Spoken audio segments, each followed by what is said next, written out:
अगर आप भी अपना घर लेना चाहते हैं और आपके पास पैसे भी नहीं हैं तो ये वीडियो सिर्फ आपके लिए। जब हमने वज़ीर आज़म अपना घर प्रोग्राम की पोस्ट की थी तो बहुत लोगों ने हमें कमेंट्स किए, हमें मैसेज किए, डीएम्स किए ये जानने के लिए कि ये लोन कैसे हासिल किया जा सकता है। तो आज हम सिर्फ ये आपको नहीं बताएंगे कि ये लोन कैसे हासिल किया जा सकता है या बैंक की वेबसाइट्स पे क्या लिखा है या हुकूमत पाकिस्तान की वेबसाइट्स पे क्या लिखा है। आज मैं खुद 2 बैंक्स विज़िट करूंगा और हम देखेंगे उनका प्रोसीजर क्या है, उनके पास क्या क्या इन्फॉर्मेशन है और क्या क्या रिक्वायरमेंट। तो वीडियो पूरी देखिएगा ताकि आपको पता लग सके कि इसके अंदर क्या क्या इन्फॉर्मेशन है, क्या क्या डॉक्यूमेंट्स रिक्वायर्ड हैं और इसमें प्रोसीजर क्या क्या है, उनकी रिक्वायरमेंट क्या क्या है। तो जी बैंक से वापसी हो गई है, 2 बैंक से चक्कर लगा लिए हैं, एक इस्लामिक बैंक और एक कन्वेंशनल बैंक। तो अभी हम बताते हैं आपको कि लोन कैसे लिया जा सकता है। तो बैंक से सारी इन्फॉर्मेशन ले ली गई है, लेकिन पहले इस प्रोग्राम का ओवरव्यू ले लेते हैं। इस स्कीम के जरिए आप 1 करोड़ रुपए तक का लोन हासिल कर सकते हैं। लोन की मुद्दत 20 साल हो सकती है और सबसे बड़ी बात कि पहले 10 साल सिर्फ 5% ही मार्कअप देना होगा। उसके बाद बाकी 10 साल के लिए 1 ईयर का आइबोर प्लस 3% देना होगा। और अगर आप अपना लोन 20 साल से पहले ही अदा कर देते हैं, यानी कि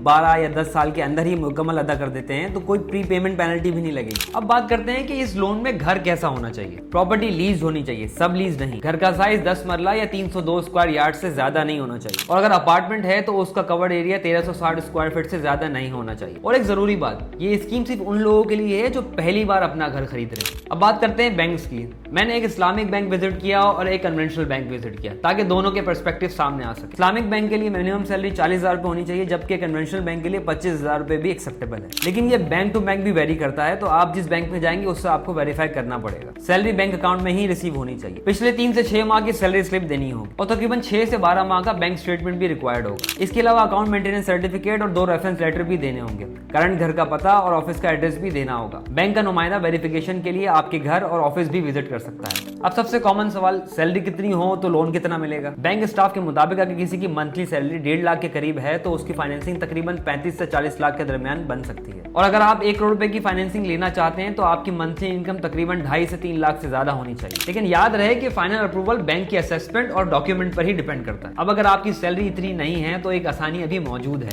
आप अपने हस्बैंड या वाइफ, वालदेन, बहन, भाई, बच्चों के साथ मिलकर भी मुश्तरका तौर पे एप्लीकेशन अप्लाई कर सकते हैं। इस तरह सबकी इनकम मिला के ज्यादा फाइनेंसिंग हासिल की जा सकती है। बस को एप्लीकेंट की उम्र कम से कम 20 साल और फाइनेंसिंग खत्म होने तक 65 साल से कम होनी चाहिए। उम्मीद है ये वीडियो आपके लिए बहुत हेल्पफुल रही होगी। अगर आप इस प्रोग्राम के एप्लीकेशन प्रोसेस, रिक्वायर्ड डॉक्यूमेंट और डाउन पेमेंट के बारे में भी मजीद डिटेल में वीडियो देखना चाहते हैं तो कॉमेंट में पार्ट 2 जरूर लिखिएगा।